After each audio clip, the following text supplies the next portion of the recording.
আপনি মোট কত শতাংশ জমিতে বেগুন চাষ করেন এবং বেগুন চাষের যে চাষ পদ্ধতি, সেক্ষেত্রে আপনি এই বেগুনটাকে বৃদ্ধি করার জন্য ভালো ফলন পাওয়ার জন্য আপনি কি পরিমাণ সার প্রয়োগ করেন এখানে? এখানে আপনার এই বেগুন এনে 20 শতাংশ জায়গা 10 করা। এই 10 করা জমিনে আমি পহেলা এই বেগুন চাষ রোপণ যেকালে করছি, এই গেলে 3 কেজি করে আমি সার দিছি। এর পর ধাপে ধাপে সার দিতে হয়, ধাপে ধাপে সার দিতে হয়। আপনার এই বেগুনে পহেলা সেচ দিতে হয়, চারা যখন ছোট থাকে তখন সেচ দিতে হয়। সেচ দিয়া হেয়ার পর 3 ধাপে সেচ দিছি, 3 ধাপে সার দিছি। মোট 4 ধাপে সার দেওয়া হয়েছে বেগুনে। এই বেগুনে সার দিলে বেগুনে, সার না দিলে বেগুন লাভবান হবেন না। ঔষধ দিতে হয় প্রতি সপ্তাহে 2 বার, 3 দিন পর পর ওষুধ দিতে হয়। 3 পদে আউলে ওষুধ দিতে হয়, 3 পদ ওষুধ দেওয়া। যদি আউলে ওষুধ দেওয়া না হয় তা এই বেগুন আড়ে নিয়ে বেচা যায় না, এই বেগুন পোকে যায়, নিজে খাদ্য অখাদ্য হয়ে যায়। বেগুনের পোকটা ধরা বড় কঠিন। আপনি যখন সার প্রয়োগ করেন, এখানে সারটা কিভাবে প্রয়োগ করেন? আপনি কি মাটি কুপিয়ে প্রয়োগ করেন নাকি মাটির উপরে প্রয়োগ করেন? এবং এই 10 শতাংশ জমিতে কতদিন পর পর সার প্রয়োগ করেন এবং কি পরিমাণ সার প্রয়োগ করেন?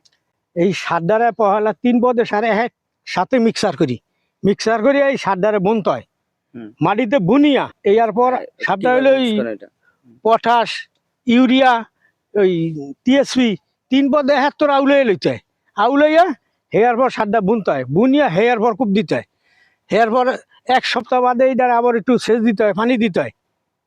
এই পানি দেওয়ার পর এই হুল হওয়ার সাথে সাথে ওর ওষুধ দেওয়া, 3 দিন পর পর ওষুধ দিতে হইব, নাইলে বেগুন আর বেচা যাবে না। বেগুন নষ্ট হয়ে যাবে, পচে যাব। এই বেগুনের দাগ হয়ে গেলে এই বেগুন কোনো নিজে খাওয়া চলবে না, মানুষের দ্বারা কিভাবে বেচা যাইব। এই গতিকে 3 দিন পর পর বেগুনের সার দিতে হয়। এবং আপনি যখন সার দিয়ে যখন জমিটা কুপিয়ে দেন, যখন জমিটা কুপিয়ে দেন, তখন ওই কুপিয়ে কি এটার গোড়ে কুপিয়ে দেন নাকি একটু দূরে, বা কি পরিমাণ দূরত্ব বজায় রেখে কুপিয়ে দেন? এইটা কুপাইতে হইব আপনার কতেক গাছে 1 বিঘা হার আগে, কতেক গাছে 1 হাত হার আগে। গাছটা বুঝিয়া ওটা শিকড়টা কত দূর অনুমান একটা ছড়াইবে, এরকম একটা আইডিয়া করিয়া এই গাছটার কূপ দিয়ে ওটা গাছের গোড়ায় একটু মাটি দিতে হইব। মাটি দিলে ওই সারটা, মাটি দিলে সারটা ওই গাছটার গোড়ায় শক্তিটা বেশি পায়। 3 পদে সার আউলে দিয়ে শক্তিটা সাথে গাছটা বেশি পায়, তো গাছটা সবল হইব। গাছটা সবল না হইলে বেগুনটা সবল হইব না।